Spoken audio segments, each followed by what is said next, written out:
welcome to Desire. If you're new to the channel, then do subscribe it and press the bell icon to never miss any update.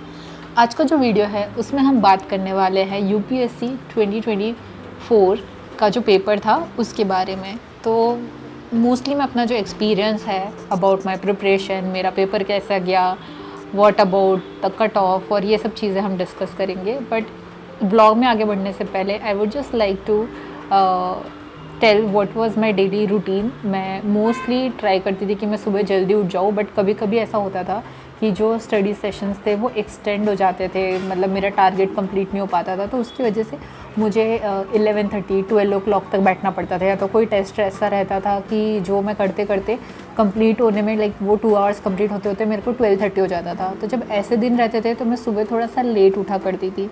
But finally I figured out कि जब मैं सुबह जल्दी उठती थी वो दिन ज़्यादा प्रोडक्टिव रहता था इन कंपैरिजन टू रात को लेट सो और फिर सुबह भी लेट उठो। तो मेरे लिए तो वो चीज़ ज़्यादा वर्कआउट कर रही थी कि मैं जब सुबह जल्दी उठती थी तो जब सुबह उठते हैं तो हमारी बॉडी भी उतनी थकी हुई नहीं रहती और हम फुल्ली प्रोडक्टिवली पढ़ सकते हैं, अच्छे से पढ़ाई में भी दिमाग लगता है। तो ये चीज़ें मतलब मेरे लिए काफ़ी हेल्पफुल रही। आप लोगों के लिए कोई चीज़ वर्क करती हो तो आप उसको डेफिनेटली कमेंट सेक्शन में बता सकते हो if something works for you.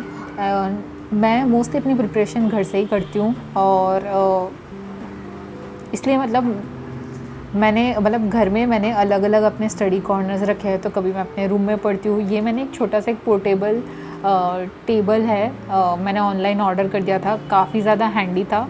बस मुझे एक ही दिक्कत लगी थोड़ी सी बैलेंस की। अगर हम इस पे बैठ रहे हैं तो we have to make sure कि प्रॉपरली हम बैठे, अदरवाइज़ मतलब टेम्प्रेरी बेसिस पे ठीक है बट हम परमानेंट इसको एज अ टेबल कंसिडर नहीं कर सकते हैं।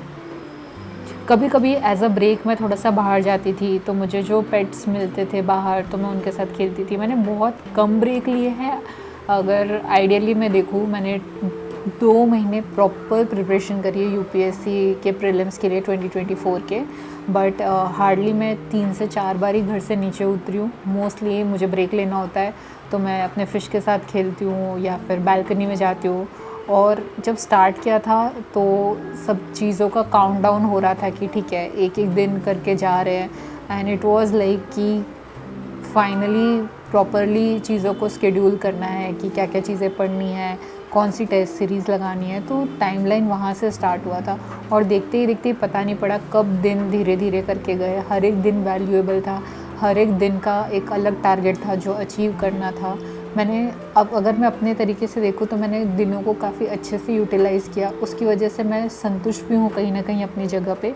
और पिछले साल के अटेम्प्ट में मेरा ये हुआ था कि मैंने टेस्ट सीरीज़ लगाए थे बट मेरे टेस्ट सीरीज़ काफ़ी कम थे। तो इस बार मैंने सोचा कि मैं टेस्ट सीरीज़ को अटेम्प्ट करने में, उनको एनालाइज़ करने में अपने ओर से कोई भी कमी नहीं छोड़ूंगी।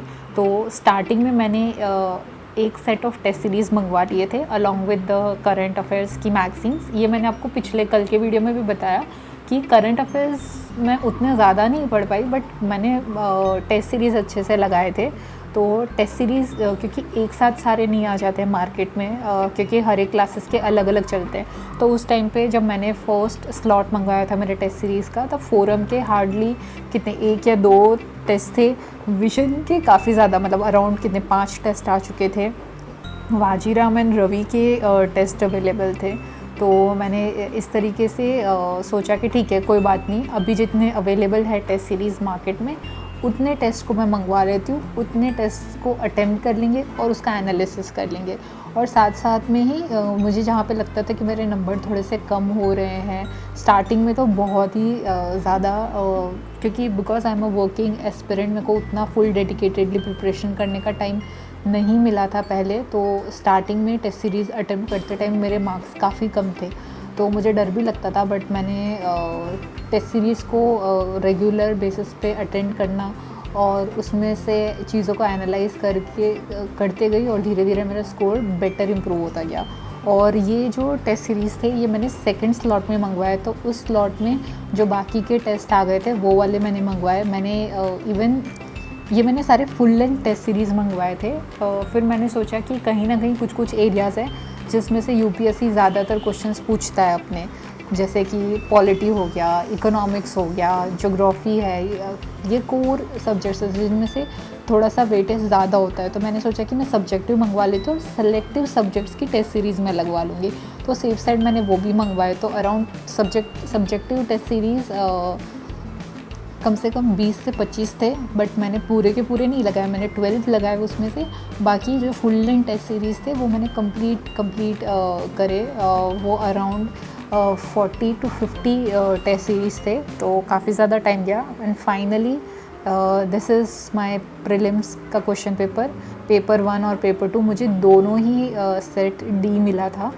इस बार का जो प्रीलिम्स था, according to me, I found it a little moderate difficulty level as compared to last year जो 23 का पेपर था। it was quite a difficult of the paper because एक तो उसमें जो only 1, only 2, only 3 वाले जो options थे that was quite confusing even for me to mark because मैंने बहुत properly previous year के नहीं करे थे, तो उस वजह से भी थोड़ा सा प्रॉब्लम हो गया था। बट इस टाइम मैंने अच्छे से प्रिपरेशन करी थी, सो आई वॉज़ वेल अवेयर। तो इस बार काफ़ी मतलब I am very positive about my attempt. और मेरी प्रिपरेशन भी जो मैंने पहले वीडियो आपको दिखाया दैट वाज जब मैंने टेस्ट सीरीज़ मंगवाए थे। अभी जब ये वीडियो मैंने लिया था अपने प्रीलिम्स के एग्ज़ाम के एक दिन पहले का, जहाँ पे मैंने देखा है कि जितने टेस्ट सीरीज़ मैंने मंगवाए थे उनको मैंने फुल्ली यूटिलाइज़ किया। आप देख सकते हो मैंने काफ़ी चीज़ें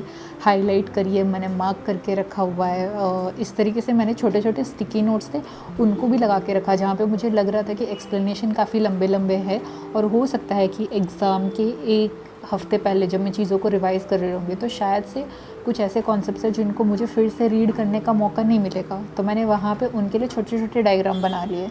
तो ये सब चीज़ें मुझे काफ़ी हेल्पफुल रही, क्योंकि अगर हम पिक्टोरियल मतलब ऐसे पिक्चर्स या फ्लो डायग्राम में कॉन्सेप्ट्स को लिखते हैं तो हमारे दिमाग को भी ज़्यादा याद रहता है, बिकॉज वो एक क्रिएटिव तरीका रहता है किसी इन्फॉर्मेशन को रिटेन करने का अपनी मेमोरी में।